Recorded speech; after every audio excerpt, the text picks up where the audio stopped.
C'est ça une disruption. Maintenant, revenons un petit peu sur aujourd'hui.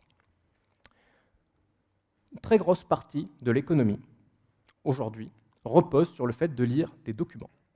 Alors, ça peut être soit des entreprises qui font principalement ça, comme des bureaux d'études, ou ça peut être des métiers dans l'entreprise, le fait de lire un appel d'offres, le fait de lire un projet, etc. La lecture documentaire, c'est un très très gros marché. L'IA, naturellement, vous vous en doutez, elle arrive à cet endroit-là, elle permet aujourd'hui d'automatiser ça. Donc, alors, qu'est-ce qui se passe pour ces entreprises? Qu'est-ce qui se passe pour ces entreprises qui font, par exemple, de l'audit, de la mise en conformité, vous savez, de la certification?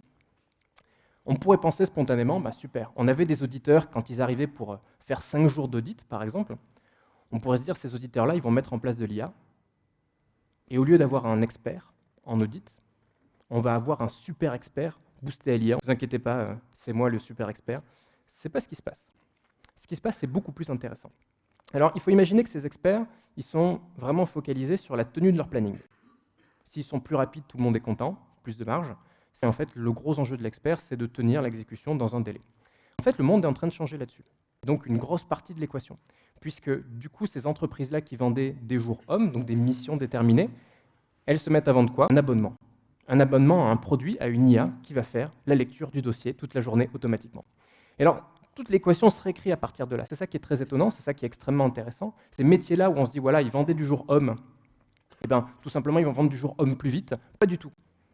Ils arrêtent de vendre des journées de travail, les experts font autre chose, ils changent de métier d'une certaine manière, ils repassent dans un rapport au client, dans un rapport à la stratégie, dans un accompagnement.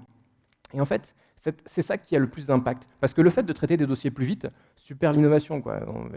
La grande innovation de l'IA, ce serait de faire 30, 40, 50% plus vite. Non, la vraie innovation, c'est le fait que le modèle change complètement et qu'on arrête de se taper ça à la main et qu'on commence à le faire automatiquement. Et donc, on paye un abonnement et au lieu d'avoir un audit qui se fait une fois par an, on le fait en continu, par exemple.